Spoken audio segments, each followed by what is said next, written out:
Hi, everyone. Welcome to Doing Sociology. First of all, I would like to thank all the speakers and the audience for joining us on a Saturday evening.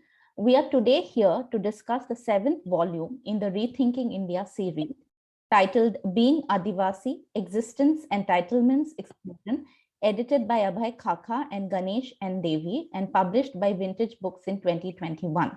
It looks at the process of development and how it clashes with the rights of the Adivasis.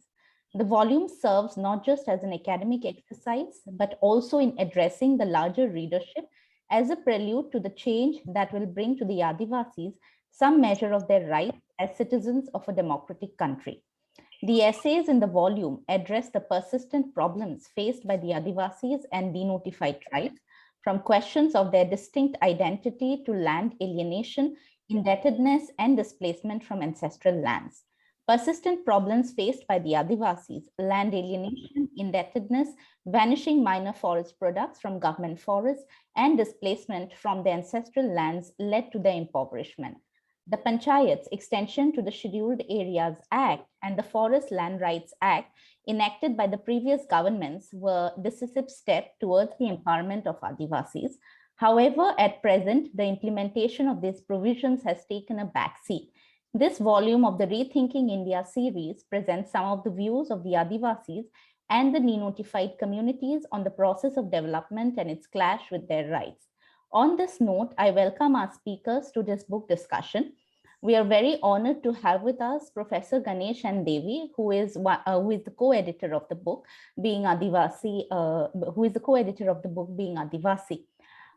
So we have 5 speakers today. Apart from Professor Devy, we have Rahul Ranjan, Ashish Khaka, Deepali Aparajita, Dungdung, and Neelam Kerketta. First of all, we will begin with Professor Devy, who is going to speak on being Adivasi, existence, survival, and the Adivasi voice. Ganesh and Devy is a thinker, cultural activist, and an institution builder.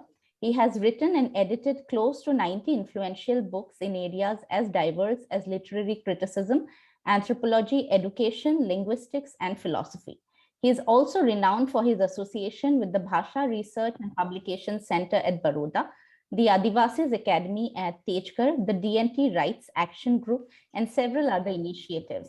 He is the co-editor of the book in discussion, and we welcome Professor Devy to deliver the opening remarks.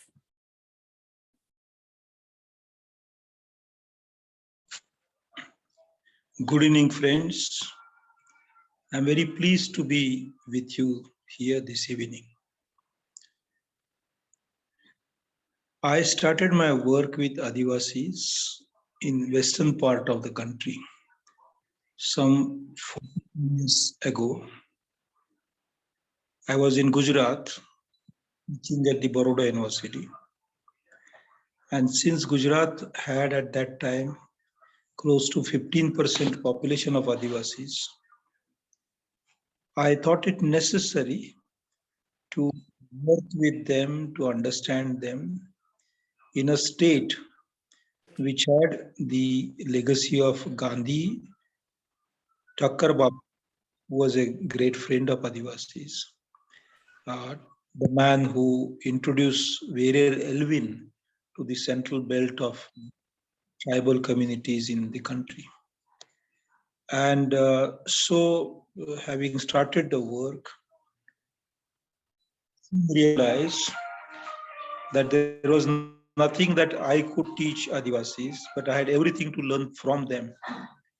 And so I decided to very consciously turn myself into a non-literate person and speak with them in their languages, live with them, live the way they live. Through this process, a very unique experimental institute, it is called the Adivasi Academy. It exists even today. It has completed successfully 25 years of existence.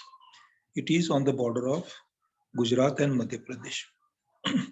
So in the 90s, 80s and 90s, I was getting invited to various events related to Adivasis.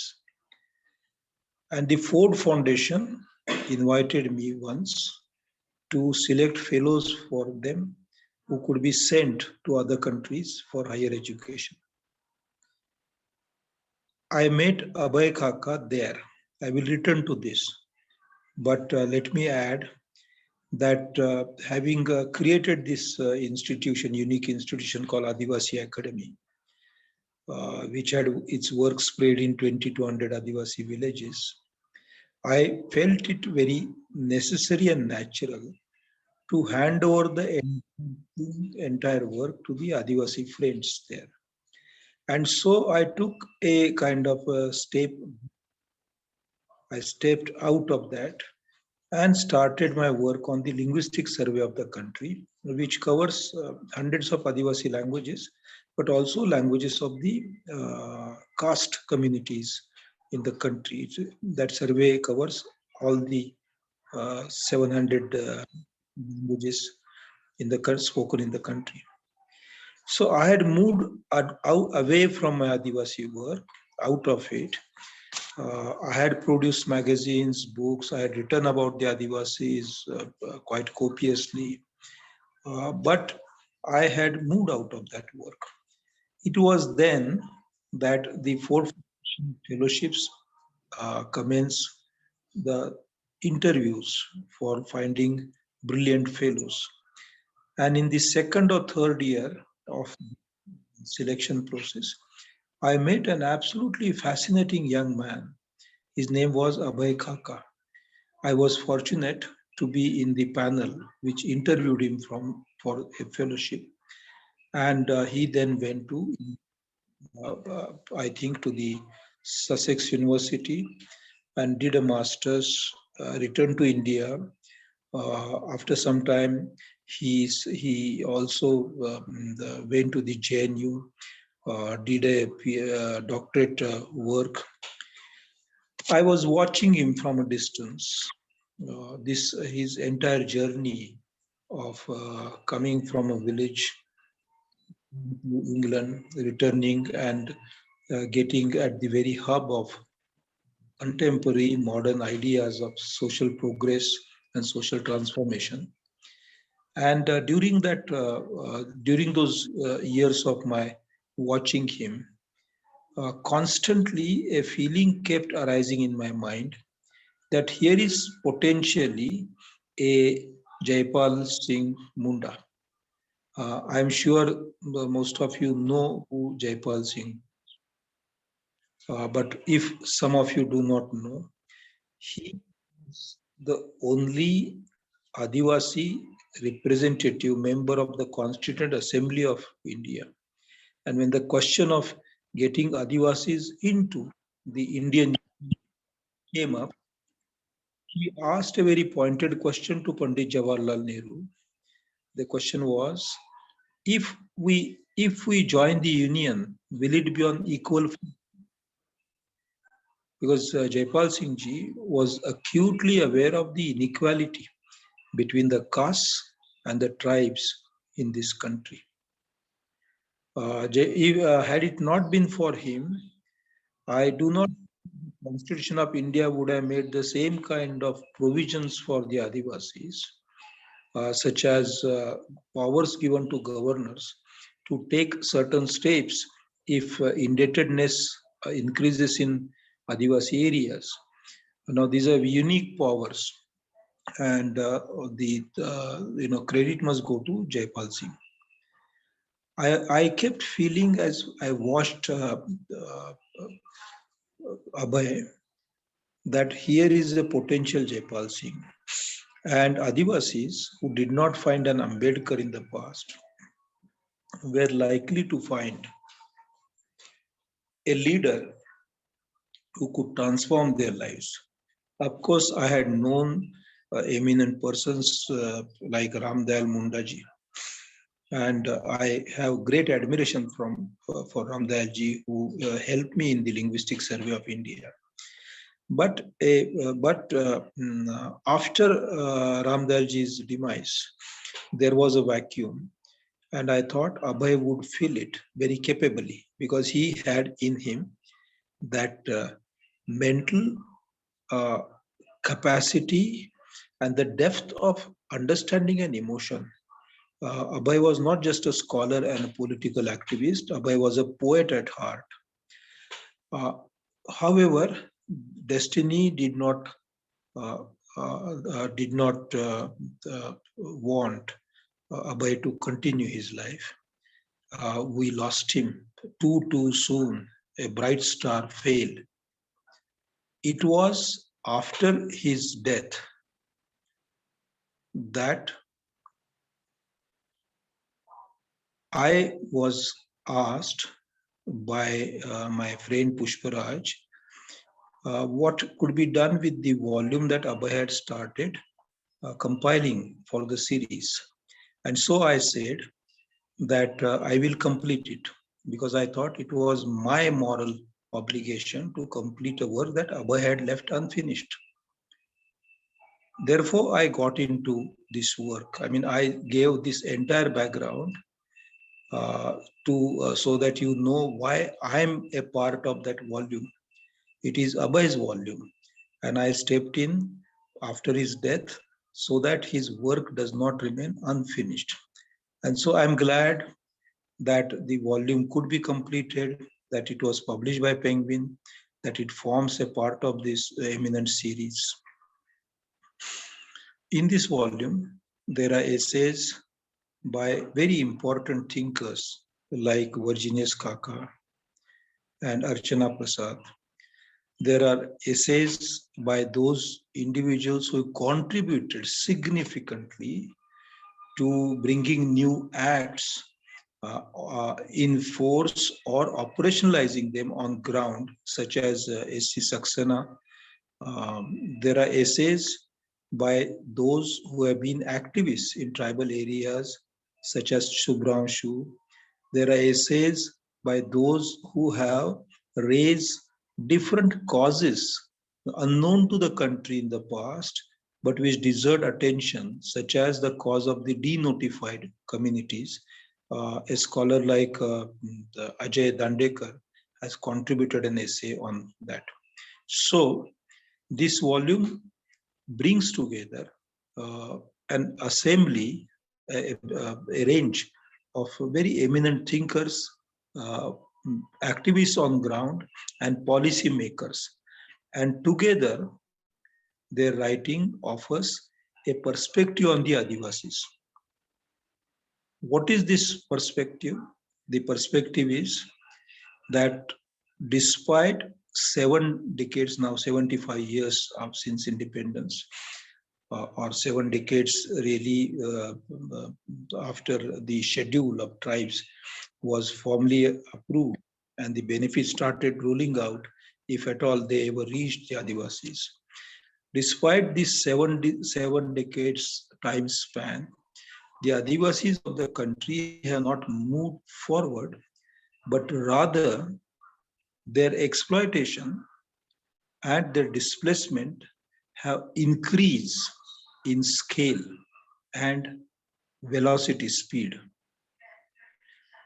The perspective that this book offers is that in order to make any policies for Adivasis, we must first listen to Adivasis, understand from them what they think about the state, about modernity, about ecology, about progress.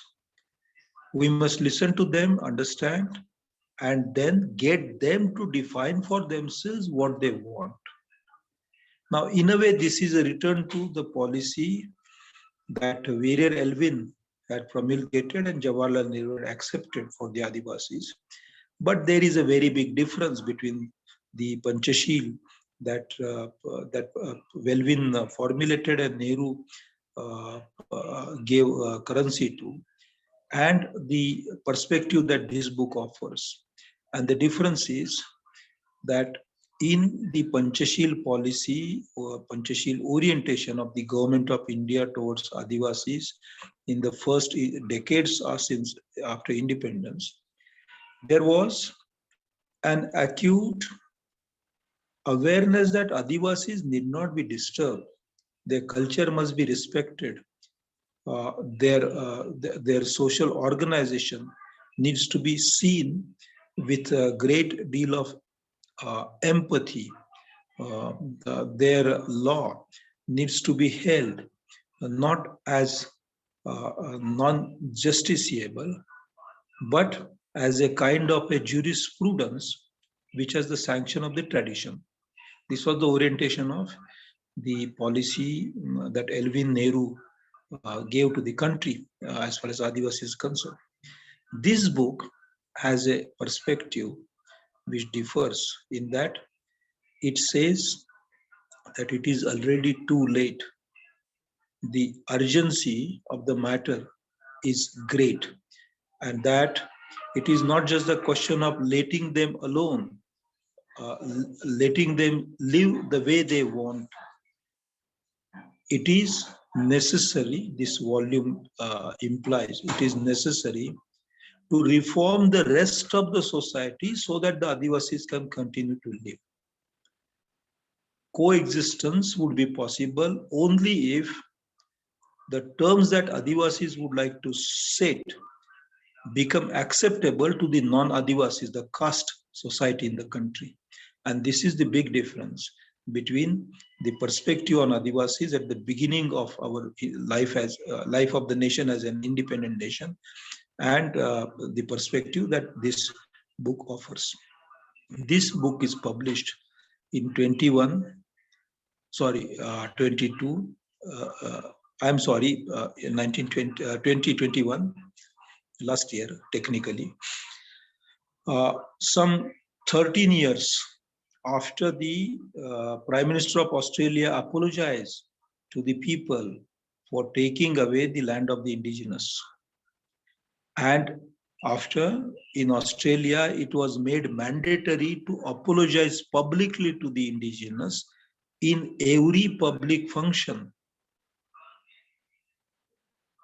This book is published nearly 14 years after 12 years after the United Nations adopted a resolution on the indigenous, which is very strong on the question of the indigenous rights. This book is published 7 years after the NDA rule came in, a rule which has been the most destructive for Adivasis in the entire history of the Adivasis, because this regime is hell-bent on converting everyone to Hinduism, labeling them as Hindus. I know that among the Rathwas, half of them have been issued birth certificates in which Rathwa, Bhil, in brackets, Hindu. And this is not an isolated instance. Out of nearly 445 Adivasi communities in the country, in all the states, this has happened in the case of more than 180 communities. And this has happened in the geographical areas where the population of the Adivasis is very dense. That is to say that out of our 9%, 8.5% Adivasi population in the country today, this regime has sought to stamp close to 45 to 50% of Adivasis with the label of Hindu, being a Hindu. The Hindu way of life has been very different from the way of life of Adivasis. The Hindu theology, Hindu mythology do not tally with the theology and mythology of the Adivasis. Hindus believe in Swarga and Narak, which are away from this sphere of this life, Manusya Loka. Adivasis do not think of Swarga as being higher than the Manusya Loka. But the other world is left behind in time. Therefore, the Adivasi theology, Adivasi cosmology is based on an idea of time, temporal span. rather than special hierarchy of above and below. And this above and below, which is at the heart of the caste system, is now imbibed with a brute force, intensity on Adivasi minds in schools and in Adivasi villages by using the instrument of the local self-government. So the question today is no longer just the question of natural resources, such as Jal, Jangal, Jameen, or the question of economic deprivation, such as employment and access to health and education. The question today is the question of the very being of Adivasi.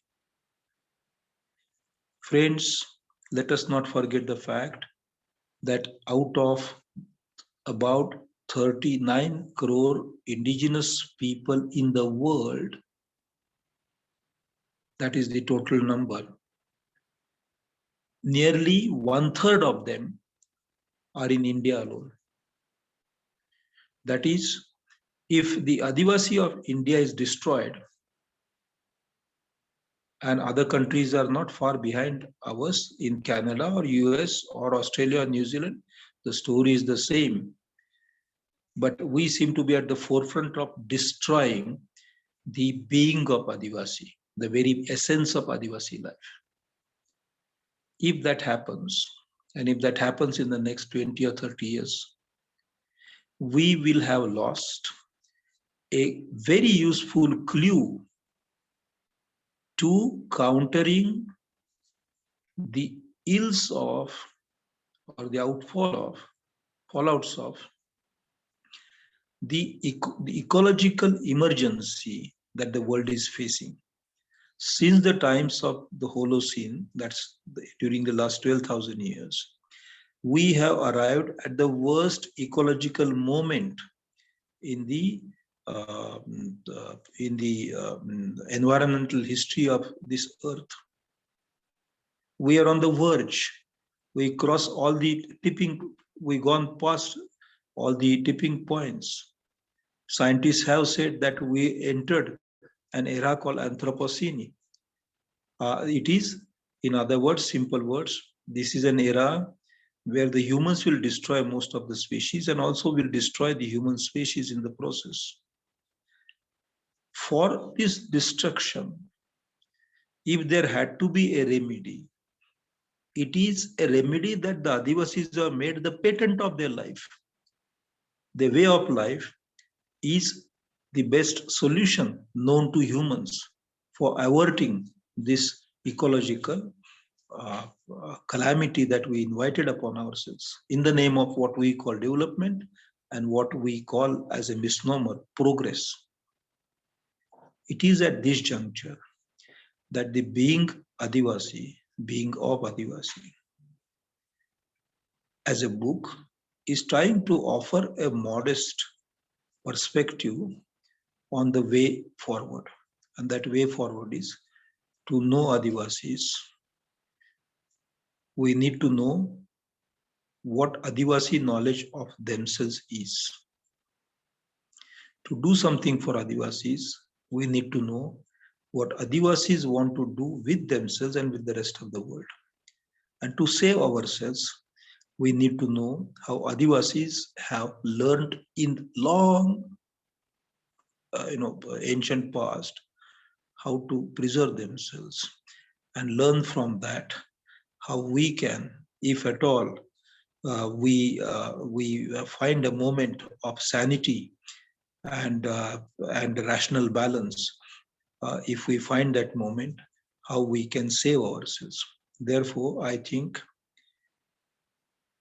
this book, in which I happened to arrive quite accidentally, and a sad accident at that, the loss of Abhay Khaka, and I cannot stop bemoaning that.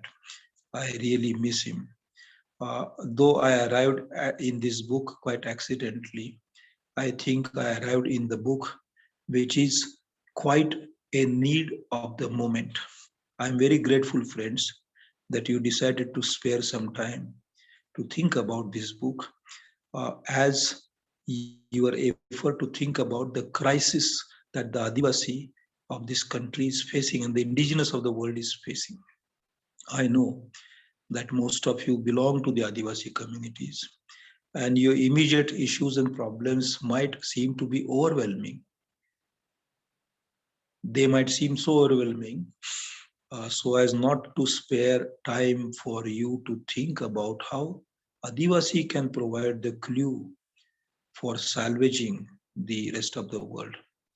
But I urge you to find that moment of reflection. Abhay Khaka's great strength was in finding that moment of reflection. I want to thank Pushparaj for re-inviting me into Adivasi activism through this book, because I told my story at some length and I saw some comments that uh, probably I was taking too much of your time. I told this story just to emphasize the point that it is never too late to ring that alarm bell for the world. Thank you very much, and I wish all of you a happy time and safe being in these terrible times of Corona. And I wish all of you great courage and moral strength to counter fascism and this terrible, terrible regime that has emerged in India. Thank you indeed. Good night. Thank you so much, Professor Devy, for taking time out for us. I know that you were busy and we really appreciate. On those opening remarks, I now welcome our second speaker, Dr. Rahul Ranjan, who is a postdoctoral research fellow at the OsloMet University, Oslo, Norway. He is working on a project titled The Currents and Consequences of Legal Innovations on the Rights of Rivers, funded by the Norwegian Research Council. He is the editor of the upcoming book At the Crossroads of Rights, published by the Routledge Press, London, which is due in spring 2022. Rahul is going to speak on the theme Resisting the Modern, Adivasi Struggle and the Role of Historical Memory. Rahul? Yeah. Thank you so much, Rituparna and the team of Doing Sociology for having me here. And I want to begin by talking very shortly on what I do today, by acknowledging that I feel very privileged to be speaking as a non-Adivasi in this panel that's hosted for a book discussion on Adivasis. So it's a reflection of my own privileges to be part of this distinguished panel. So thanks for the invitation. Now, I want to talk a bit about the book. For me, to dovetail it with the large research that I've done or have been doing on Jharkhand and Birsa Munda in particular. So the book, I think, outlines both possibilities and challenges about the Adivasi land rights assertion and cultural milieu, which is a complex network of political structure that functions in different states. I think while reading this book, I also thought that the book beautifully outlines how different community within the country in the purview of administrative, cultural and social milieu may differ from each other, but the book makes a compelling case for how they're united by an emergent form of crisis, which is both environmental in nature, but also the force of extractivism across the country that's leading to several kinds of devastation in Adivasi area. So I wish to dovetail the key concerns of the book, which is to do with land rights and assertion, with what I have been working for over a few years now, which is on the theme of historical memory and Adivasi past. So I want to briefly speak about how, and I want to start by using a provocation, which is to say that often in the literature that we see, that we read on Adivasi, there is a certain kind of romanticism that is inscribed on Adivasi historical past, which often relegates Adivasi societies as objects of past, or something that could be salvaged in what we live within a modern time. And I think I want to begin by admitting that the backwardness of Adivasi as presented within the literature, in historical writings or within the policy narrative, has now emerged as a condition for Indian modern nation to sustain its political structure. So it's no more a simple valorization, a romantic return to the past, but it is a condition for Indian modernity to have Adivasi being projected as backward, so as to show that the nation is progressing. And in doing so, it also legitimizes the state's power to intervene in these areas against the knowledge system that the communities occupy. So in my research and in my upcoming book on Birsa, I try to locate how some of the events in the past that had defined especially Chota Nagpur area has bearing on contemporary movement, such as Pathalgiri that we saw between 2017 to 19 in Jharkhand. So there are two conflicts that in my limited reading of research that exist within the Adivasi political structure. One is this this approach of Indian state towards Adivasi area that's combined with the language of the law. So law in itself is not a problem, but the way the law approaches the area and the communities is in itself becomes a point of conflict. So for instance, during the Pathalgiri movement, we saw that the state, especially the state of Jharkhand, was consistently using the language that invalidated forms of knowledge that Adivasis have used to mobilize political demands from within the region. And we know from some of the writings that Pathalgiri movement, besides the contentious part of it, but was also valid in terms of what it was asking for. But in doing so, there was one major conflict that I thought sort of guided the movement, which was that there was an inherent problem in the way law approaches these areas. So what Adivasis did was to inscribe parts of Indian Constitution onto the burial stone and place them at the entry of all the Gram Panchayat to ensure that their land rights are not violated.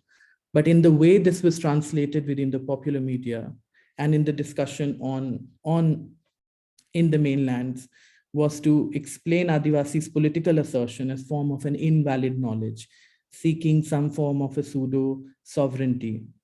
However, that wasn't at the heart of the problem. I think the heart of the problem was that the law does not account for any of the core components of the cultural memory that exist within the region. So it is not only that law was not in tandem with the cultural and historical past of the Adivasi, which has a lot of bearing on oral history, on claims that are made through close kinship network, claims that are based on transfer of land that are not based on legal records. But this was not for the first time that had happened in the Khunti district, where it was most political. This was also in late 19th century. You look at the writings of several missionaries and British officials who have clearly documented how Adivasis were asserting their rights by using different kind of traditional form. And one of the most evident forms of land right assertion, even in the late 19th century, especially during the Birsa Munda movement, was the use of burial stone as a way to reclaim land that belonged to a certain close-knit kinship community. So what we see now, and as Professor Devy has very rightly mentioned, is this aggressive form of invalidation as such, the constant invalidation of Adivasis' cosmological knowledge that has sustained over many years despite despite attempts of violating that or purging that away from the region. We see the conflict is not necessarily emerging from the denial of their rights, but it is from the admission of the fact that they are necessarily different. So in other words, the constitutional rights that are being used in order to guarantee the rights of the community, especially in certain area of the country, does not take into account the knowledge of the community. So what it does, it enforces an imagination of law that remains foreign to the community. And in that process, use of different kinds of modern metaphors of lawmaking, such as evidence, records, come to occupy political imagination through which Adivasis are rendered dispossessed. So I don't want to take much time, but I'd really like how the discussion pan out. But I definitely want to foreground that the land rights movement in Jharkhand in particular are not simply based on an opposition to a law led by the government, but it is an opposition against a form of knowledge that's constantly used against Adivasi to delegitimize their own knowledge system. So there is a conflict that runs deeper. And of course, what we see in terms of protest and assertion is an evidence of that conflict. But I think the problem runs furthermore. I mean, it runs much deeper in terms of how the law now survives on constant invalidation of a certain kind of knowledge system. And in doing so, there's another problem that emerged in the writings, and especially writings on Adivasi, is that we are failing constantly also to not imagine Adivasi who do not rebel.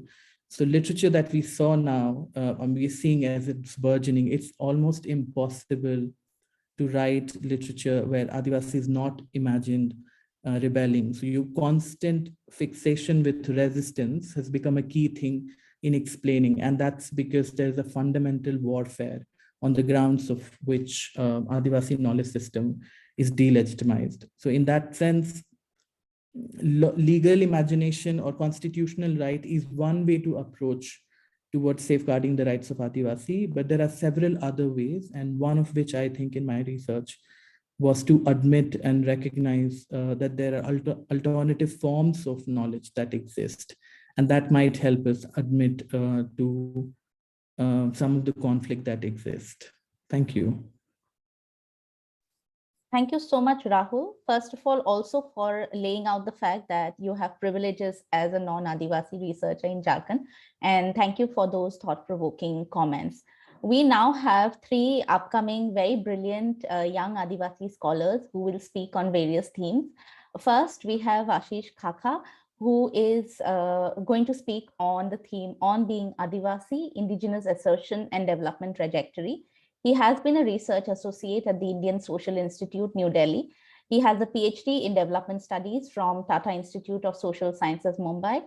His broader research is on the urbanization and changing cityscapes of India, focusing on unexplored aspects of equity, governance, and social justice. He has published in both academic as well as popular press. I now welcome Aashish to deliver his speech. Thank you, Parna. Am I audible? Yes, you are. Yeah. Okay. I seem to be having some problem with my internet. So if I lose connection, I'll just join back. Thank you to Parna and the entire Doing Sociology team for inviting me for this talk.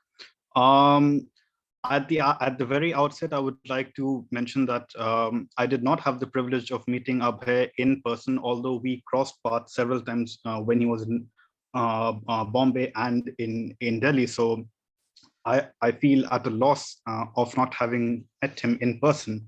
Having said that, today I feel really blessed that I'm speaking at an occasion to celebrate his book, being Adivasi, this one, existence in entitlements and in inclusion. And I'm really grateful to Professor J. and Devy for having helped to bring out this book after Abhay's very early demise. But what I would like to stress for my talk today is that I will be I will be deliberating on two submissions. One the term Adivasi itself, and the second is the development trajectory that has unfolded in the last 7 decades, and how can Adivasis uh, be an alternative, if you may, to such a top-down, linear, modernist way of development that seems to have engulfed everything in its wake. What I liked most about this book was its emphasis, its upfront emphasis on the word being Adivasi. That for me, as a Adivasi researcher, is so politically progressive because it encapsulates both the self-assertion as well as the identity and history, which a term like scheduled tribe can never do. And that for me is something for me as a scholar, I would like to see taking this idea forward, taking this term forward. So just to sort of give a brief introduction to the word Adivasi itself, there seems to have, in terms of academic literature, if we look at the larger canvas of academic writing, there seems to be a great deal of debate between the term in indigenous people, tribes, Adivasi. Now, despite the fact that there is an overlapping idea in the use of these terms, there is also a finer distinction which is at work here. Indigenous people is used to refer to the people who were living in a certain geographical area, say before the 16th or the 17th century, before the onset of colonization.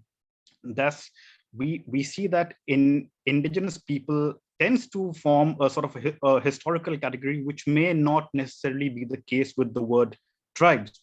But in the case of India, Adivasis have asserted the notion, and not just the notion, the historical essence of being the indigenous people of India. So this word Adivasi itself emanates from this historical struggle, and it is used to distinguish between the first settlers, the first citizens of this country, and those who came after that. And as Professor Devy had pointed out, Jawaharlal Singh was the first person to actually assert this very, very strongly, in a very upfront manner in the Constituent Assembly debates. His articulation unfortunately fell to deaf ears because, as we all know, Dr. Ambedkar did not heed his word. Heed his word of using the word Adivasi, but he went with the legal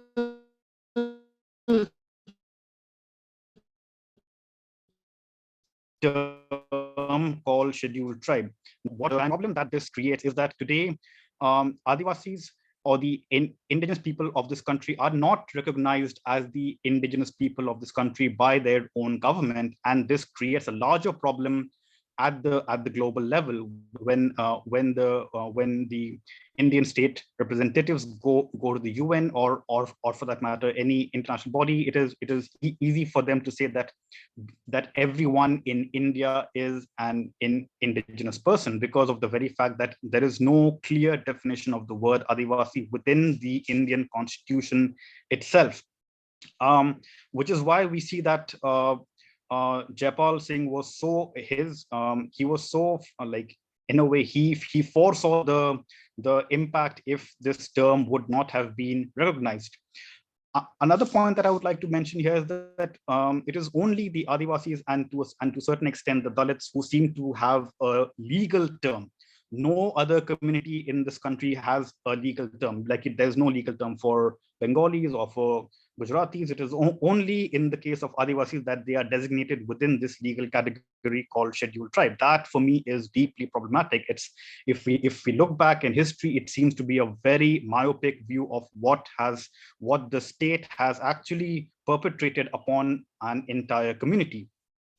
And going forward, I think there has to be a rethinking of this term, and really, in a way, we have to this word needs to be given legal status, legal recognition, if we indeed want to see some credible or empirical change on the ground, even if it is notional and not necessarily having a real change which takes several years to come.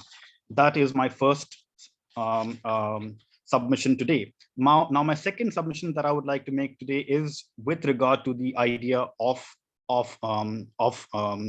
development and its trajectory. So the Indian Constitution has conferred the right of citizenship to everyone, irrespective of caste, religion, gender, ethnicity, and so on. Now, during the time of the Constituent Assembly debates, due to the presence of people such as Jawaharlal Singh, very Elvin, and even people from the Northeast, Gopinath Bordoloi, there was a sense that there had to be a special recognition made of people of the indigenous people of this country. To this end, the state had in a way provided certain special provisions of administration known as the fifth and the sixth schedule areas. Now, if we look at the development discourse that has taken place in these two areas, we find that there was nothing necessarily new that was in the fifth and sixth schedule areas. They were historically being brought forward from the excluded areas and the partially excluded areas. So in that way, there was no innovation from the part of the thinkers who were dealing with these regions. And more specifically, when we look at the fifth schedule areas, which is the partially excluded areas, the kind of governance that has been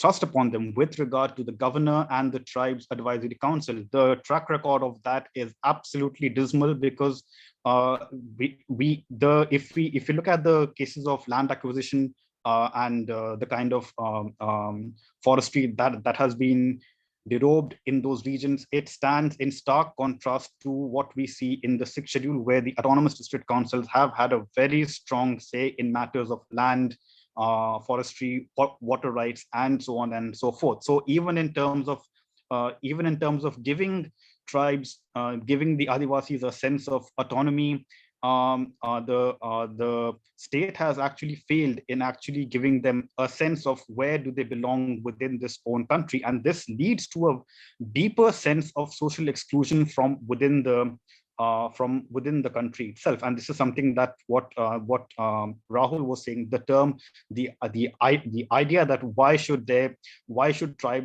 are tribes often portrayed in this entire literature of resistance or being savage, say per se. It is because of the fact that there are these forces which are acting upon them, not just during the colonial time, but also in the post-colonial, and much more viciously, I would say, in the post-colonial time, through these various acts and amendments which have been brought about in order to dilute their rights. That being said, how can we move how can we move forward from here, given the grave situation that we are in? One idea that I can think of is this idea that for a long time, the idea of self-determination has not yet been given its due importance in the academic literature.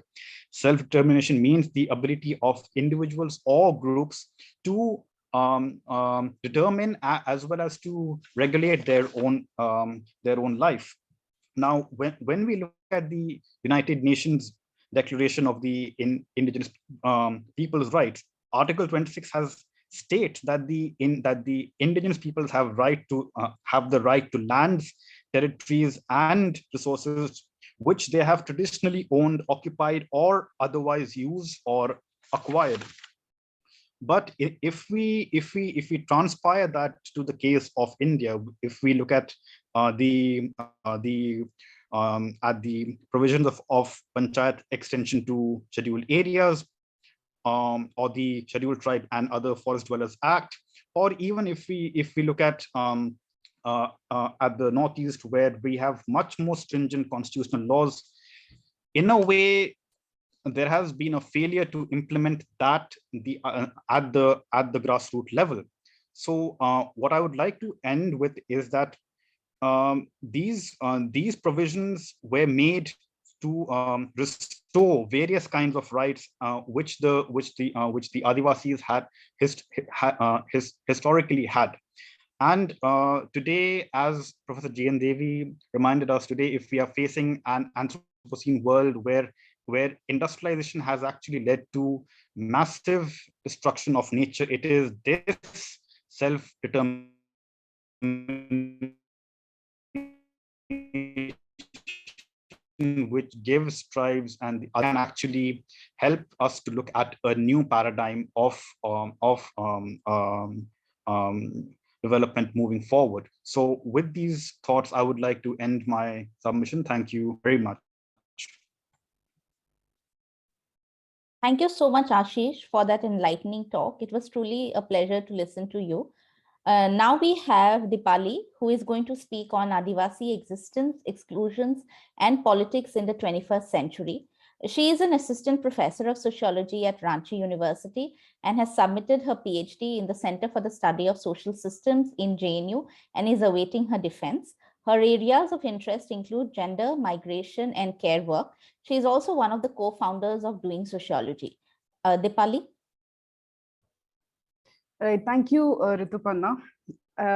So hello, everyone. I think it's tough to follow up all these discussions which have already taken place. I am going to be brief, and I'm going to stick to my, because this is a book discussion, I'll basically refer to some of the writings which sort of made me reflect on some of the issues that concern the Adivasis in the 21st century. Now, the theme that I have very consciously chosen to speak on is Adivasi existence, exclusions, and politics in the 21st century. And before I talk about why I am referring to, that time period, the 21st century, I would like to quote G.N. Devy in the introduction of the book, where he writes that to be indigenous in our time is to be severely marginalized in economy, politics, institutionalized knowledge, and institutionalized religion. The space for indigenous is rapidly shrinking. Now, to sort of take that as the starting point for the discussion, so one of the the primary term which sort of strikes there is exclusion and marginalization, and again connecting it to questions of the economy, politics, knowledge, etc., etc.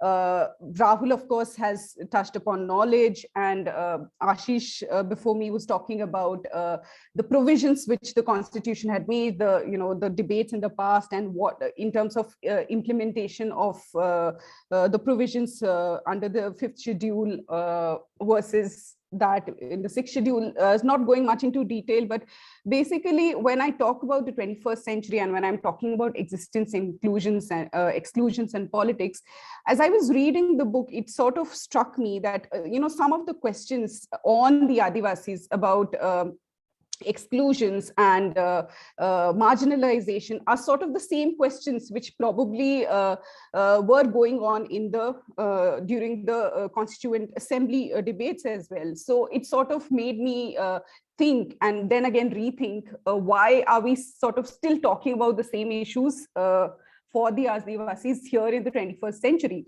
like decades later. So firstly, there it is, I mean, in fact, well known that there is marginalization and there is exclusion, but in the 21st century, in what we refer to as, the period of global capitalism, there are different forms of marginalization that take place. And then I think it would be interesting to sort of understand how do the Adivasis sort of enter the different structures of exclusion which are created by global capitalism, and wherein I feel looking at questions of migration, questions of livelihood and employment, I think become very important. Now, when I look at the book, there is a constant engagement with the issue of development.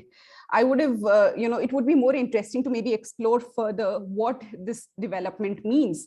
So there are 2 chapters which I sort of have very consciously picked up from the book. One is authored by Archana Prasad, which talks about Adivasi politics. She looks at the question of class struggle versus identity politics. And there is another chapter by S. Chaudhary, which is titled Speak Up a Revolution, which looks at the role of the media in the everyday life of the Adivasis.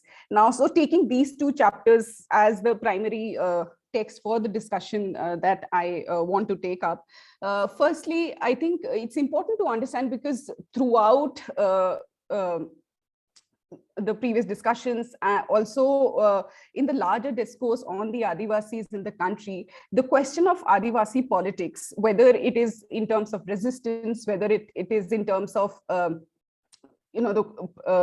issues of insurgency, the question of Adivasi politics constantly enters the domain of knowledge, right? So I think it is important to firstly try to understand how or why the Adivasi politics as it exists today, why it exists in that particular form. And I think when one talks about Adivasi politics, it is also important to take into consideration the other aspects which are connected to it. For example, if you Archana Prasad, she takes up the two cases. She looks at the movement led by the All India Kisan Sabha in Maharashtra amongst the Adivasis, which led to the Kisan Long March in Maharashtra about 2 years ago. And then she compares it with the Pathalgadi movement, which took place in the recent years in Jharkhand.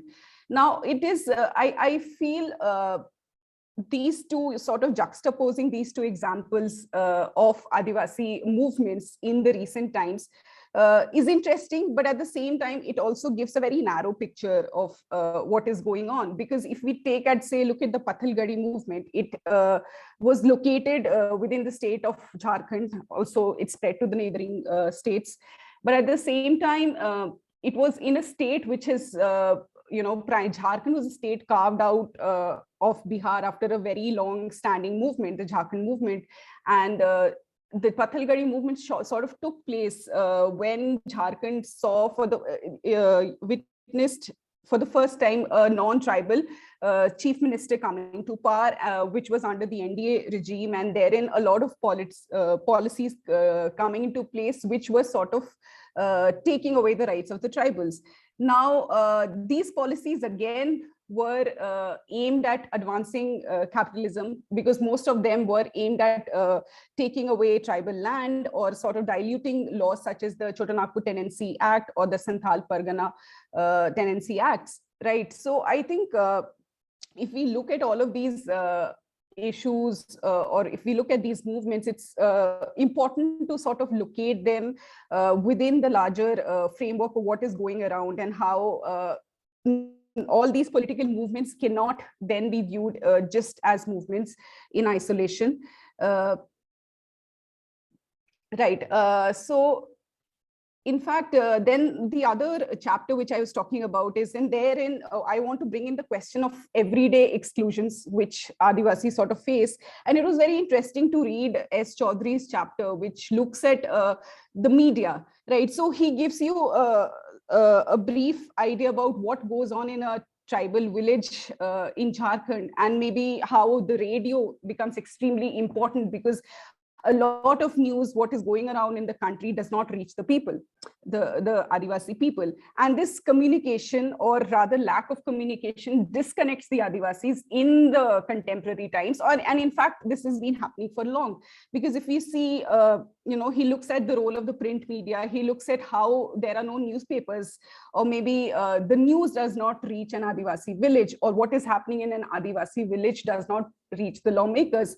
So I think in a very simple way, he's tried to communicate the importance of this of having that communication that connect with the Adivasi villages and the lawmakers, the policy makers.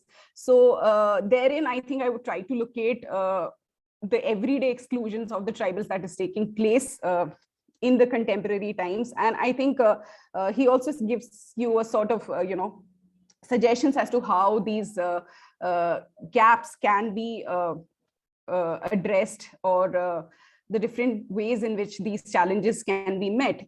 Now, having said all of this, I think I would go back again to talking about the importance of connecting the everyday and the larger politics with the issues of the Adivasis. The question of development, of course, comes into the picture again and again, but then how does this, where are the Adivasis located in this whole development project?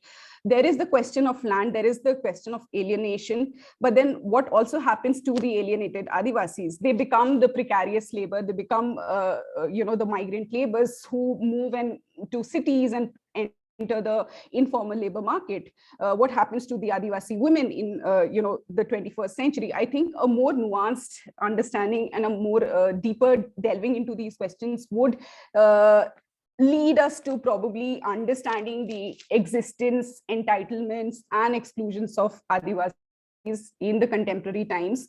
And then again, I think Rahul was also talking about it, is I think there's a need also to sort of move away from a more romanticized understanding of the Adivasis.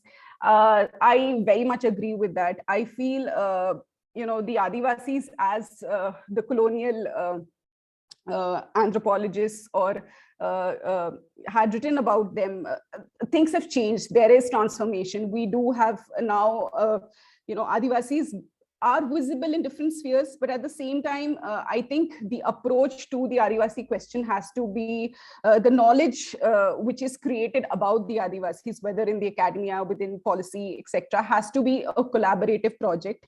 And therefore, I think it is important to bring in the Adivasis in and having them speak up or have a more collaborative effort towards addressing issues of the Adivasis, whether it is at the level of policies or also at the level of knowledge production, which we do within the academia. Right. I think I'm just going to end by saying that everyday exclusions of the Adivasis take place in very visible forms and often in very invisible ways. For example, during the COVID, when the lockdown was started, the majority of the migrants who returned to states of Jharkhand were Adivasi migrants, but then there is no data around them. So then this is how the Adivasis also get invisibilized in policy. There is no documents. Even the Gram Panchayats don't have enough information to communicate as to how many Adivasis are migrating out of the villages. I think these are some of the things which need to be addressed. And I guess I would end there, and yeah, I'd be open to more questions and looking forward to the discussion. Thank you, Deepali, for again bringing the everyday back into focus. Now our last speaker, Neelam Kerketta, who is going to speak on development and adverse inclusion. He is pursuing a PhD in the Center for Political Studies, Jawaharlal Nehru University, New Delhi.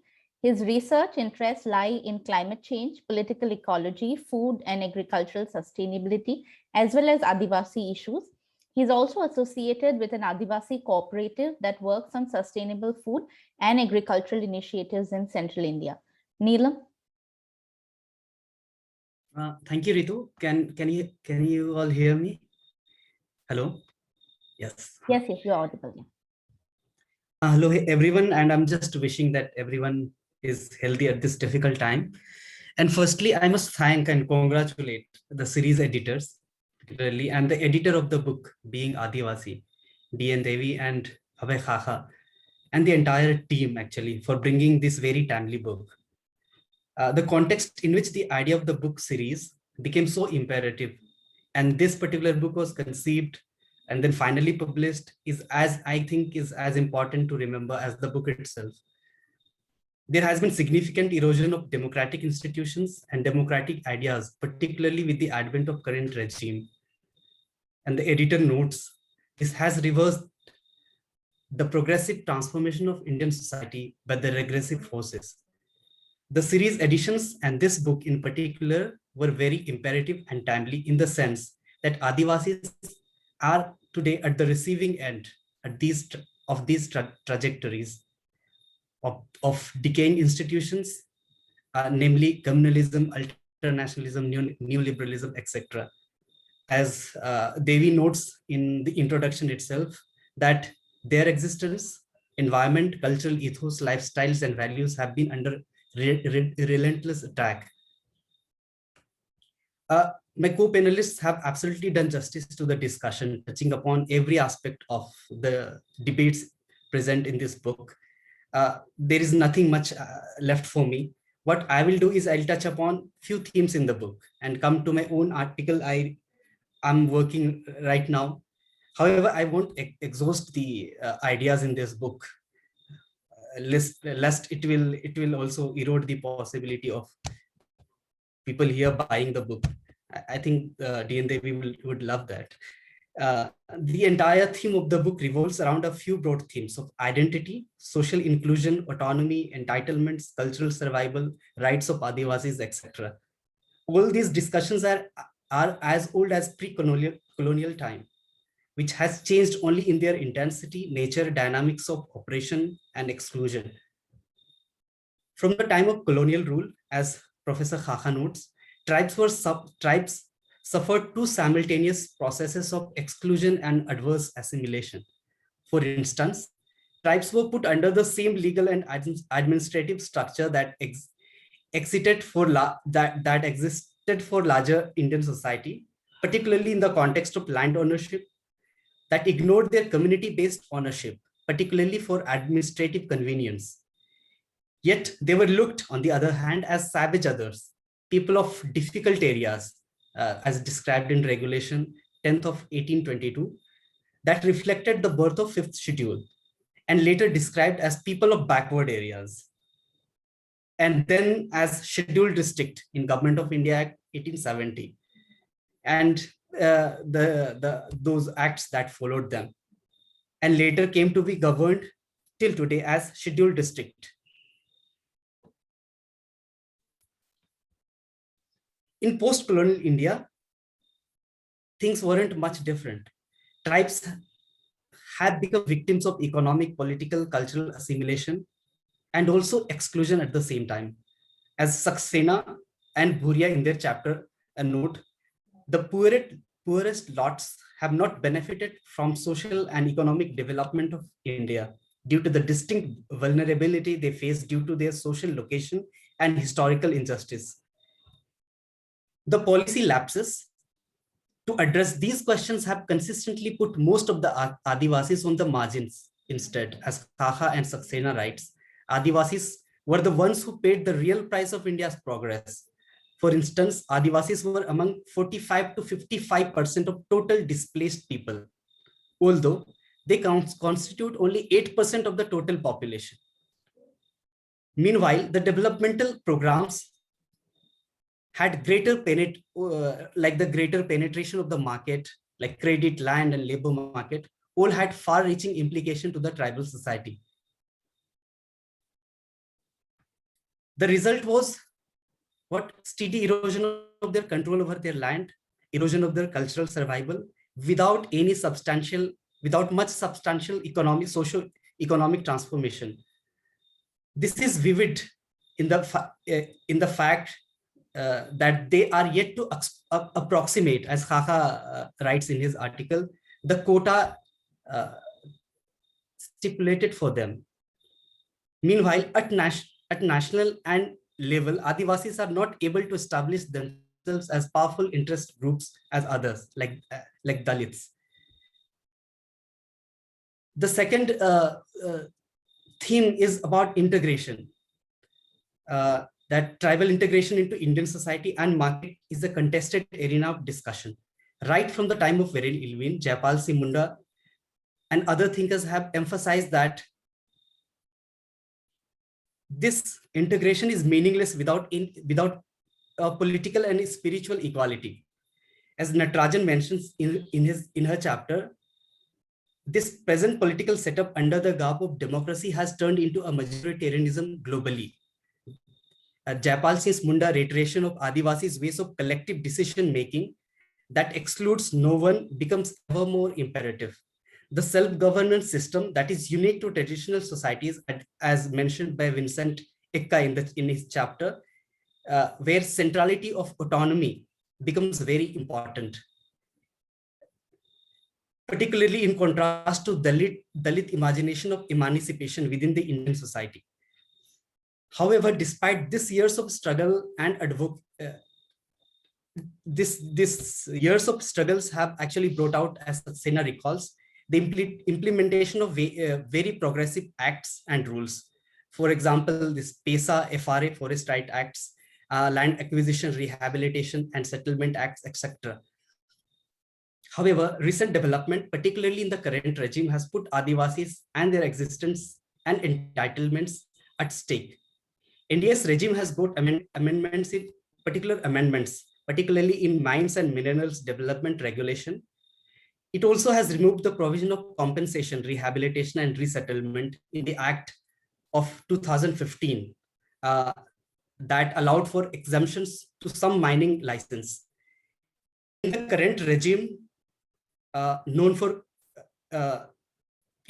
regime, cultural diversity or the democratic ways out of addressing the historical injustice are all at stake, particularly for Adivasis. But does the autonomy, self-rule that I am talking about are sufficient to guarantee tribal rights and the lives they imagine for themselves? Perhaps Archana Prasad in her chapter has some answers to these complex but difficult questions. Within the larger political economy of both national and global, there are structural transformation and newer dynamics of power and capital. There are urbanization, global and national financial institutions gripping into our society, greater and complex ways of market penetration into tribal lives and lands, all adds complexity and difficulty in addressing tribal issues. She writes that global phenomenon is every way being replicated in Adivasi lands. And within this complex and dynamic transformation, local-based identity movements such as Niyamgiri and Pathalgadi movements have short and little implications. What is actually we need to fight against all kinds of oppression and injustice is movements like these need to imagine beyond exclusivism, and they should cohabit itself with larger movements such as class struggle and anti-caste movement. But this often requires critically self-examining community itself, avoiding getting into self-valorization, and address some complex and uneasy questions such as gender justice, unequal share and power relations within and among groups. This will create a larger political community, universal solidarity, which is an imperative today for a joint platform essential to take on an authoritarian and neoliberal form of government. The centrality, however, of this book is right over our resources, Jal, Jangal, Zameen, constitutional rights to correct historical injustice, autonomy within constitutional framework, cultural survival and development with dignity. This needs to depict tribes not just as exotic others, right? That has to be museumized, but then real people with their real set of rights, uniqueness, and diversity. However, book doesn't exhaust the myriads of complex questions concerning Adivasis today. There are new arenas and forces that undermine their autonomy, identity, cultural survival, and progress in their way, and that needs to be addressed. The research and recent article I'm working on about the erosion of ecological knowledge of indigenous people might add to the debates this book puts forward. The modernity has consistently denied any possibility of Adivasis being an epistemic community, often depicting their knowledge system as local, limited, and unscientific.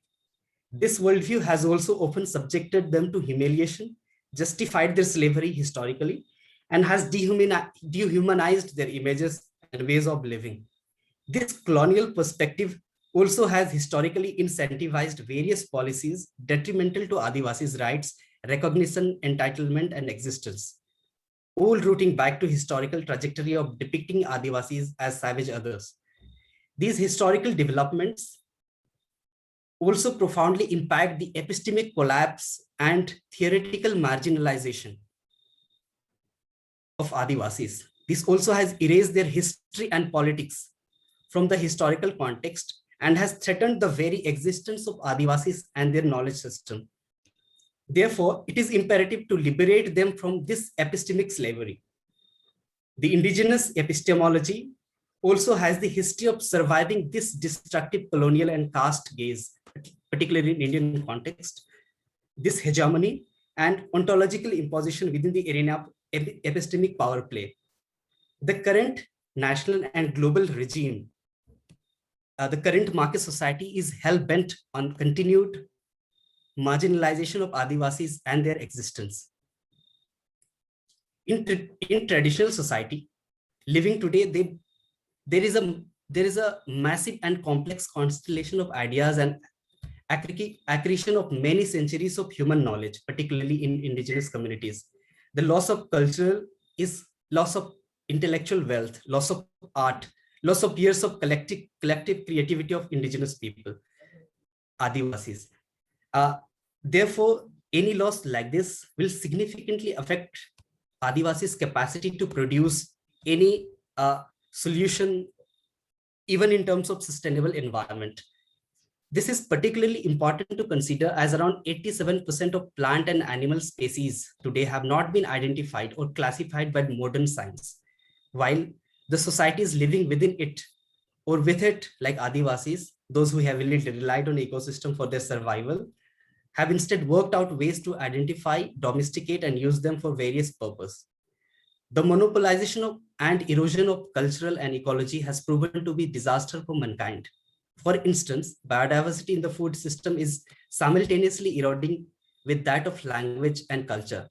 And this erosion has been replaced with handful of crops, particularly dominated by the mega companies globally. Historically, different communities have developed various knowledge traditions, and that needs to be protected. These diversity of knowledge traditions are crucially not just understanding those societies in today's context, but also to explore for knowledge essential for survival for humanity in different contexts. The present tendency of monoculture, homogenization, as everyone is referring to, in both society and nature are equally dangerous, for they erode the possibility of keeping the options alive for the future of life on Earth. It is a safeguard against the possibility that converging towards the same cultural models, for it may result in experiencing the same cultural blind spots, particularly for unpredictable and undetected instances like the failure of collective action within capitalist economy, or the pest attack in monoculture cropping system, in which the prevailing model failed to provide adequate solution to societal problems. Cultural homogeneity, as opposed to cultural diversity in both food ecology, nature, or human cultural, discourage and suggest a crisis of democracy evident in contemporary system, either food, global, or political economic system. In the same way that biological diversity underpins the resilience of natural system, cultural diversity has the capacity to increase the resilience of social system. The erosion of this cultural, biological, and epistemological diversity is, however, today threatened by the monopolization of and dominance of expertise, cultural, and nature and ideologies. Therefore, it is essential to celebrate these diversity, these knowledge system, these ways of life, these ways of existence. For Adivasis, this needs the realization of autonomy, getting legitimate rights over their natural resources, equal provision and protection within constitutional framework, and revitalization process of development with dignity within their cultural cosmology. Abhay Khaka was one of those who spent his life proving that Adivasis have this, a way of life that needs to be looked at, examined, preserved, and respected, which he writes at the end, that how not to manage tribal affairs, how to not to do research on tribals, through his poem on data, like I'm not your data. I believe that this book, in all its sense, is an appropriate response to this current regime, current trajectories, inimical to Adivasis and larger good of our society. I think this is also an apt contribution to the fight that Abhay fought till the last. Thank you very much. Thank you so much, Neelam. With this, we have come to an end of the talks. Now the floor is open to questions and comments. There are a few questions for you, Rahul, so maybe you can take them up first. And there is a question for Ashish and Deepali as well. Thanks, Rituparna, and thanks, Deepali, Ashish, and Neelam. I've learned a lot just in this panel. So thank you for being on this panel. So the question to me can be addressed actually to Ashish, and he would be in a better place to answer. But what I would really want to respond in terms of whether there are disparities in terms of indicators, yes.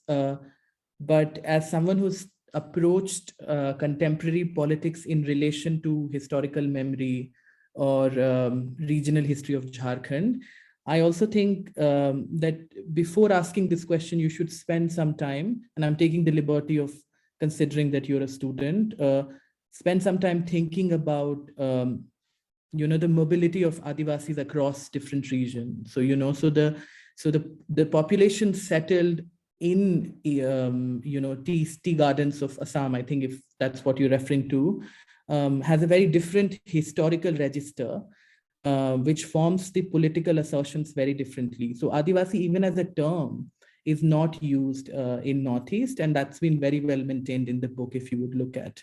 So the language that's used in the Northeast of India is actually tribal and not Adivasi. And then there are internal dispute in terms of claim making within the state of Assam by the Adivasis who'd gone to tea plantation. And so I'd really encourage you to look at the work of Bishwamoy Pati, who'd written on colonial India and Adivasi, and has several chapters, but has one chapter specifically looking at Adivasis who were sent away from Jharkhand to Assam to work in the tea plantation, and the ways in which they developed a new political imagination within this, because they were not, and they continued not to be treated on the same footsteps as the use of tribal and indigenous is within Assam. So there's a complex register, is what I want to say, in terms of historical mobility of the Adivasis across the state. And that actually might change the way you want to look at different indicators that suggest. But I agree with Professor Khaka's, and I think he's done commendable work in that terms. I think Ashish probably would have more to say on this than I am, but definitely look at, because from late 19th century, I think in my archival study from 1850, between 1850 and 1900, there's a huge population of Adivasis who were actually forced away or pulled out of the then Chota Nagpur to work in tea plantation in Assam. And that was also one of the reasons why Birsa was so foresighted to see how different complex stakeholders were at play, in the way that now we see Adivasi resistance simply as a form of Adivasi versus the rest. I think in that sense, Birsa was quite foresighted to identify these different groups that were at play. So have a look at the register. Shall I answer the next as well, Ritu? Yes, I think you can, and then Ashish can come in. So Abhay, thank you so much for coming for the talk. Really wonderful to have you. Could you explain what you mean by AC Bharat concept? Okay, thank you everyone for allowing me to speak. It was a wonderful listening all of you. When you were speaking about the Pathalgadi movement, and you spoke about how the people erected stones, and in this stone they would scribble, the Bharat ka Samvidhan. But the fact is, this was all instigated and propagated by someone who was located in Gujarat. So the AC Bharat concept came with the person whose name was Veer Kumar Singh, and this AC stands for Antichrist. And so what they did was they stressed on one fact, that is that they are the original autochthons of India, the Adivasis. And who are autochthons? the followers of Veer Kumar Singh. So it was a kind of sect that was being formed. So few people visited from Jharkhand to Gujarat, and they got some kind of training. They came back. So now they misinterpreted. I might be wrong, because when I say misinterpretation, they took the Article 13(1) under the Indian Constitution, and that was scribbled on the stone, that the erected stone. Okay. Now the fact is, I'll add on with what Dr. Ashish also spoke about, that the right to self-determination. So, sorry, moderator, I may be taking another couple of minutes, because this is a very important aspect which I want to highlight. So sorry, I'm seeking a permission forcefully. No, please continue. Please continue. Okay. So when the ILO 107 came into when it was tabled in 1957, so this ILO convention actually asked all the signatories, the 192 countries, I think at that point of time, it was only 183 countries.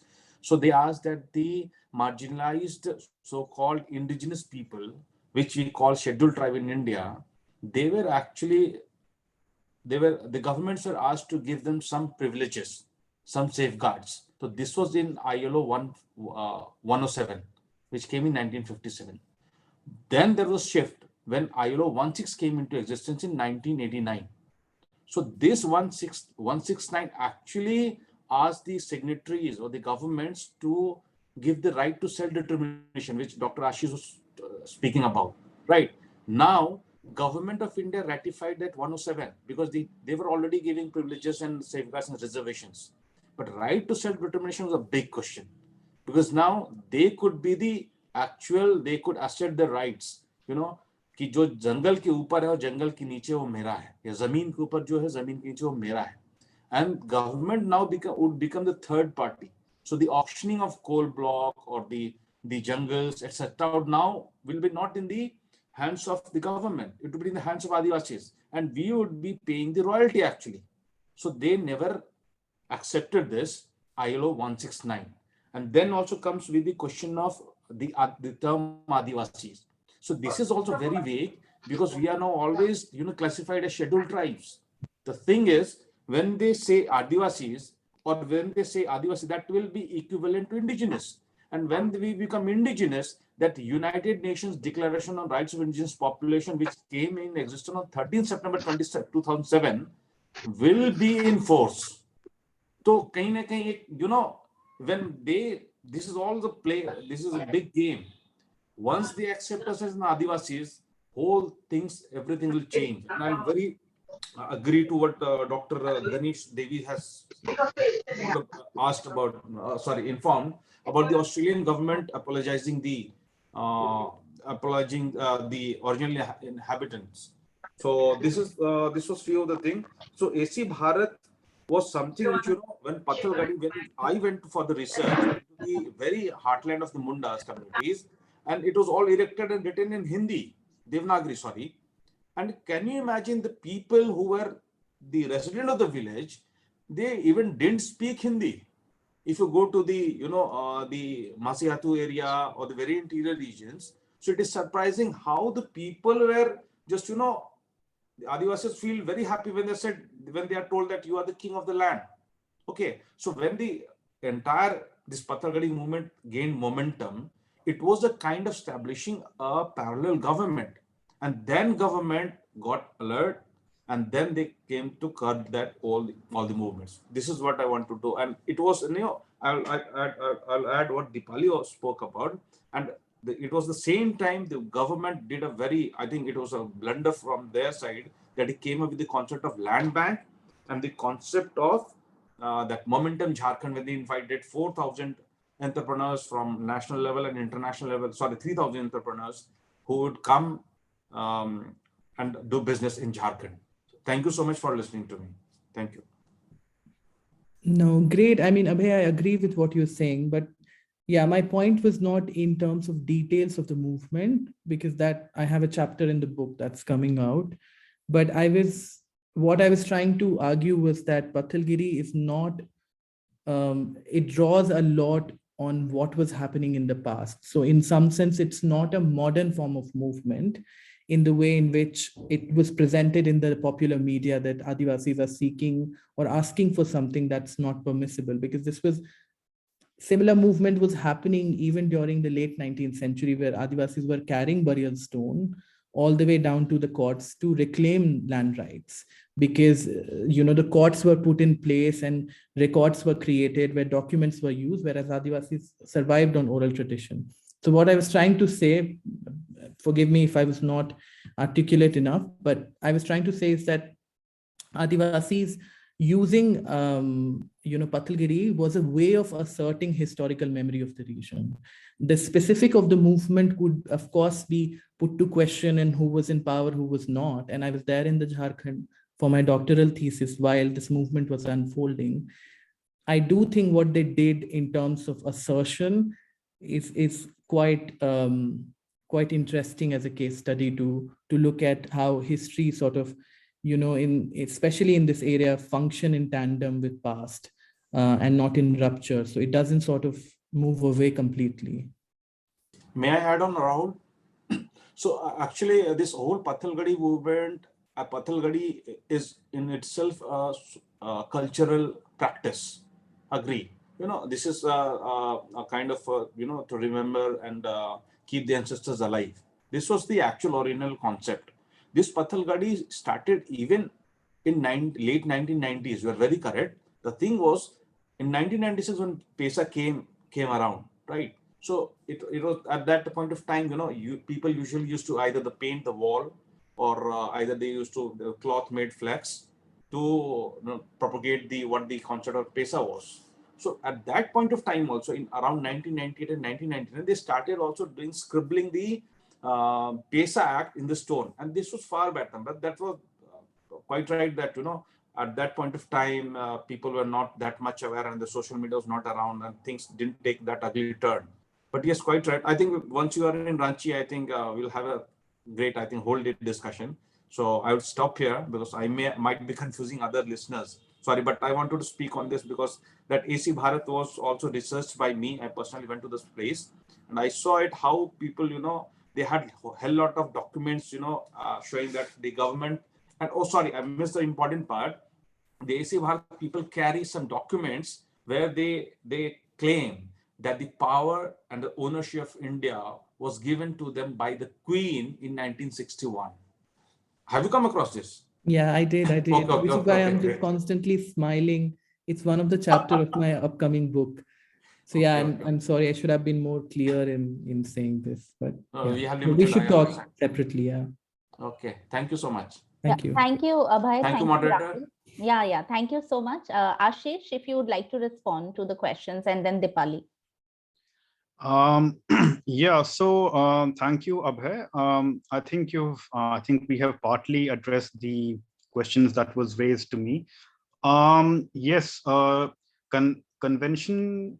I mean, the irony is that Convention 107 has been signed by India. India is a signatory to Convention 107, but when it comes to Convention 169, India is not a signatory to that. And you rightly said, and this is something that I would like to come back to the point that I had made before, that India officially does not, in constitutional parlance, does not identify anybody as indigenous people. They say that when they go to the UN, they say that we are all we are all the original people of India. And this is why when I come back to my original point, when Jaipal was during the Constituent Assembly debates, when he was consistently saying we need to put the word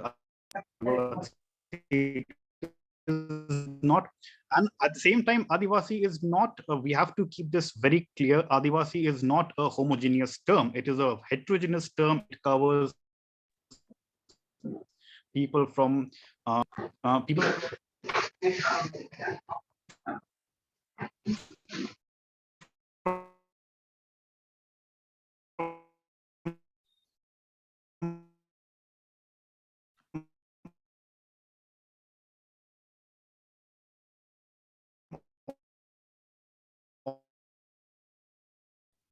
I think there's some technical difficulty at Ashish's end.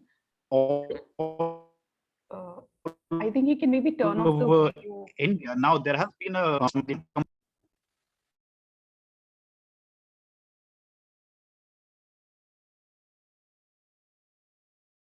hello.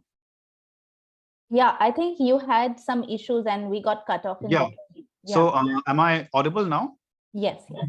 Yeah. So what I was saying was that, see,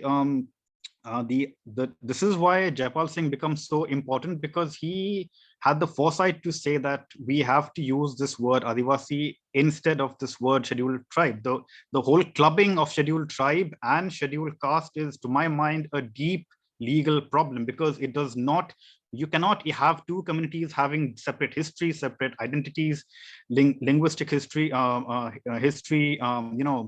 the whole and their whole struggle, say per se, their whole epistemic struggle is very, very different. That struggle, to my mind, is a struggle of power, whereas in terms of this whole idea of colonial statehood, which is why we find, and which is why the Indian state does not want to acknowledge this term in the Indian constitution, because as Abhay said, if you acknowledge that, you automatically give them their the idea of self-determination. So in this sense, I think the struggle in front of us today as scholars is how can we legitimize this term, which has been looked as something that represents savages, backward people, people who have no history, people who have no language. And another point that I would like to add to what Abhay was saying, that even during the time of the Pathalgadi movement, the language which has been written on these stones, it's Hindi, it's the Devanagari script. That itself is another politics, because Hindi is not the language of the Adivasis. We have, you cannot expect a Munda to speak, say that his or her language is Hindi. You cannot expect an Orang to say that their language is Hindi. We have our own language. So this idea of putting Hindi up front as a language of assertion is, to my mind, deeply problematic, because it dilutes a very specific cultural idea of language in and of itself. So going forward, I think the kind of articulations that we need is not just in terms of land, say per se, but also in terms of also in terms of a cultural revival. And by culture, I don't mean a notional idea of song and dance. It is the idea of how can we be connected to our own history, our own essence in terms of language, and language becomes very, very important in that aspect. So I think that would be my response to Abhay. So yeah, I mean, we can have this discussion forward, but yeah, that would be my. Thank you, Ashish. Deepali, if you could come in now. Yes. So I think I would just to answer Abhay's question in terms of use of smartphones. I think that was the question amongst the Adivasis, if there is much data. Abhay, to answer your question, I mean I don't have sort of a proper answer to it, because we don't have data, right, to sort of suggest how many Adivasis have access to smartphones. But from our knowledge, of being in this area and sort of observing, of course, the reach of media or smartphones is of course less. And herein I would like to, bring in this news which went, which did rounds during the COVID vaccination drive, how within Jharkhand, most of the Adivasis did not have access to smartphones, and they could not therefore register themselves on the CoWIN app and go and get vaccinated for right during the whole drive. So I think just to take that as an example, I would like to basically highlight the fact that smartphones, again, are very limited. You will probably see people in cities like Ranchi or other places maybe using it, but then the wider reach, of course, is limited. Right, to answer that question. Crimes, I think I will not be the right person to maybe answer it. I guess that is something I would try to explore. Rituparna, I would also like to sort of Yes. Answer Please. Elvin, right? He was talking about land acknowledgement. I think very glad to have you with us, Elvin, and since you're joining us from Australia. or Singapore, right? So I think land acknowledgement is something that I had been personally reading upon lately and trying to, sort of understand whether it leads to maybe any transformation or any change for the Adivasis here. And in fact, I would sort of draw from one of the conversations which I had with some of the young Adivasi scholars here in Jharkhand. They said that, of course, land recognition is important, but it does not bring about any change in material terms, right? So if Adivasis are getting alienated, just the recognition that or the acknowledgement that this land was owned by them does not change their material conditions. So I think that, to answer your question, in my opinion, would be maybe as a practice it would be good, because but it does not necessarily bring about a change. I think I hope I've answered your question. Elvin has raised his hand. Should we just let him in and maybe he could elaborate on what he wants to say? Yeah, sorry. Can you guys hear me? Hi. I hope I'm audible. So I do recognize that there's a need between like substantial intervention where there's obviously like bigger issues at hand, right? And land acquisition may not seem as important. It's the same case in Australia, where many of the Aborigines, they also suffer through land deprivation. They go through very difficult situations. But I think the act of having this land recognition is a symbolic start. It begins somewhere. It gives us a sense of identity, a sense of that. We know that there's a lot of problems. We know that there's a need to change, but we need to start from somewhere. And I think universities taking the charge to start this, even a simple habit, to just say that we recognize that we're standing on the land of whichever tribal community that we are having our simple conference in. I think that actually can help spark off even more conversations. Obviously, immediate intervention will not come, but I think it's a good way to start somewhere. Yeah, thanks. That's what I thought I would say. Thank you, Elvin. Neelam, if you would want to come in and answer any of these questions or add anything.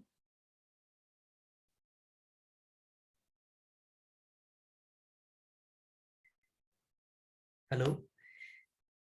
Yeah, yes, Neelam. I think the panelists have sufficiently answered the questions.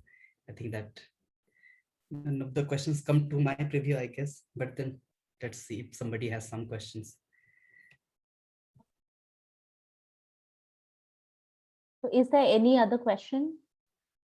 I just wanted to add a quick sort of acknowledgement to what Elvin has said, because I think he raises a very important point. I think in Australia as well as in Canada, this is a practice that I've seen in Canada as well. Before any public function, be it and this is not limited to the university itself, before any public event or gathering, an acknowledgement of the First Nations land is made, and that is more than a simple acknowledgement. I think it is a form of a spiritual acknowledgement that yes, colonization has happened. Yes, we stand on your land, and we acknowledge the fact that this historical injustice has been done to you. So I think, can we imagine something like that in India?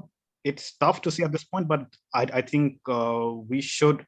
I think we can begin at some point from our own efforts. I think this is the larger effort that we have, that we face as Adivasi scholars. So yeah, I agree with what Elvin has to say. So thanks.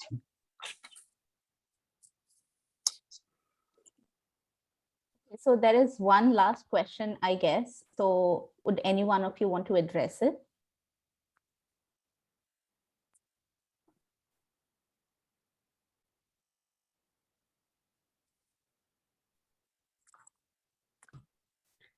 I guess, hello? Yes, Neelam. I guess the chapter by, just a second. One of the chapters tries to address these questions, that how we address issues within Adivasi society. The most of the debates that comes into the book, that's seen in the book, is mostly Adivasis versus as a nation state or something, or the state or nation, something like that. But the questions that concerns within Adivasi society, including reservation, right? Which is not just in terms of getting a slot within within a nation, but also the issues that the question of reservation is bringing in, that how much reservation particular community is taking, like how much benefit particular community is getting from these provisions and all. I think these are difficult questions to answer. These are complex. The questions have been the things are being addressed in OBCs, in OBCs, in SCs, but in terms of STs, the reservation and the quota system within that, I think that still takes time. That doesn't exhaust the possibility. I guess the question about the reaching out to the bottom within Adivasi society, the bottom, the society or the community that lies bottom, and the individuals that those lie at the bottom of those respective communities. I think this is very complex, very difficult, and also very controversial issues that needs to talk about, but then very strategically, but also very taking care of other concerns of Adivasi society, I guess. I think one thing that has been mentioned here by the Supreme Court, I think it's a very in a way it's a welcome step, because it's moving away from this whole positivist idea of merit and saying that the idea of social equality is not something that has percolated down to the lowest strata of society, even with the existing of the Indian constitution. So I think that if the suggestion is coming from the Supreme Court that there has to be a re-examination of what merit actually means, I think it is a welcome step. I think that we have to really, this is something that the whole idea, the whole Mandal Commission, and yes, Mandal can be seeing that it was maybe for designed more for the OBC than the ST community. But if we look at ST community, historically they have been the most marginalized community. So to expect an ST community to compete with someone who has come from a historically privileged background is not a fair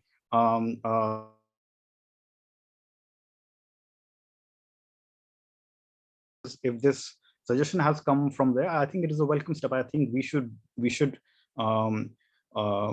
deliberate on these issues much more. I think we we should be engaging with these issues head on, like, and say that, okay, how can we, if this idea, if this suggestion has come forward today in the contemporary time, how can we take this notion of reservation and merit forward? So I think it's a welcome step.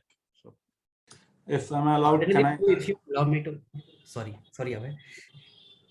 Okay, I think there is a question from Vivek, and Ashish Khaka, Dr. Ashish Khaka already responded to the first part of it, but I think he missed the second part. Where Vivek is asking about regarding, that the reservation to be based on economic condition. Any comments on it? So basically, because it's majority of them are sociologists, we already have come across the concept of dominant caste, which was given by M.N. Srinivas. So economic condition may be important, but the community or the person also should have that socio-cultural status, or culturally he should be accepted in all the tiers. Second thing, which is, if you give one generation that benefit of reservation based on the status of scheduled tribe, then you remove the same benefits in the coming generation, it may again be a vicious cycle.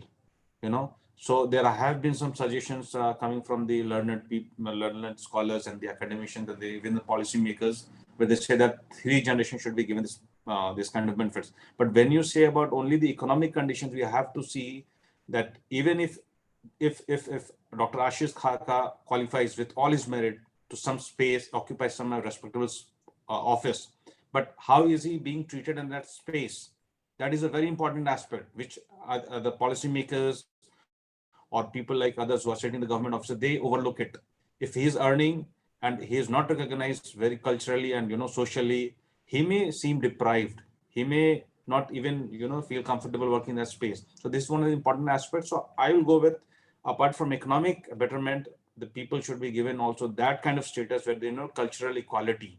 Only then I think this reservation will be justified. Thank you so much.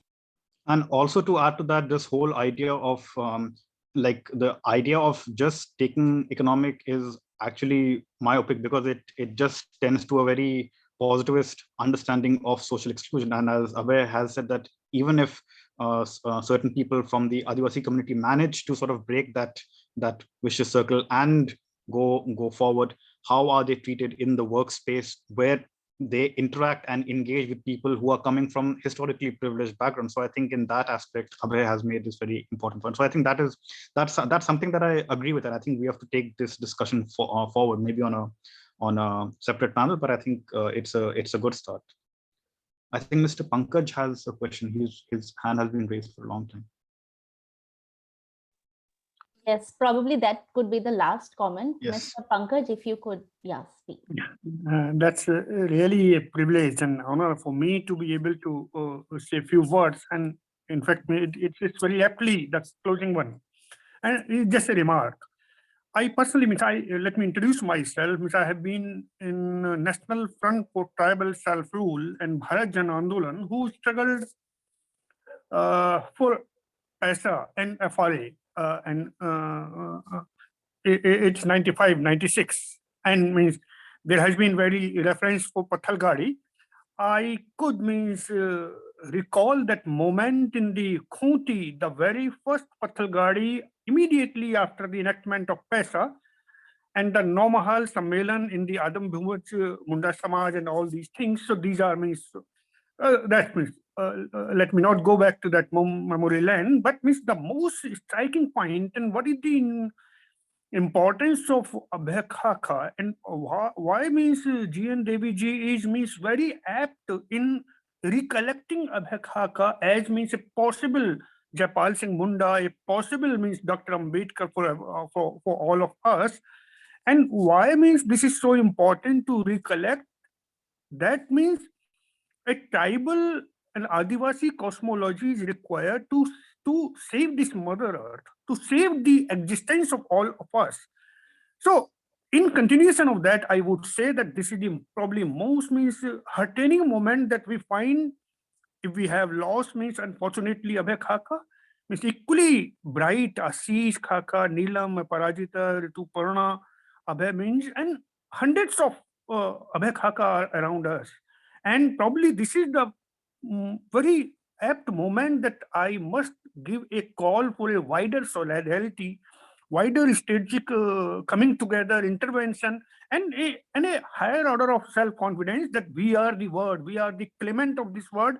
And if this Indian Republic has to go on as a civilized entity, as a civil entity, as an entity which won't divest, which won't annihilate nature, tribal leadership, tribal youth leadership, tribal wisdom, and what Neelam said, the epistemological contribution of the tribal ethology would make that path, nothing else, no other way possibly there, as Professor G.N. Devy very aptly said. So this is probably like a white beard person, I have given probably a closing remark.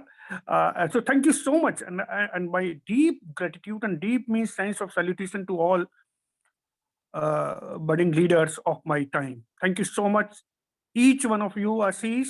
Thank you so much, Neelam and Aparajita, Rituparna, and all whosoever are behind this fulfillment of the dream visualized by dearest Abhay Khaka. Thank you so much. Johar.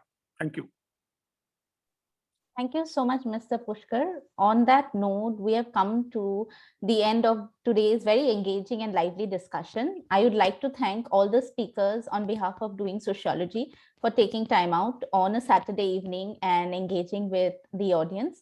I would also like to thank all the participants who had registered and the ones who made it to the talk. The video will also be shared on YouTube and Facebook, so you can catch up with it later as well. So thank you once again.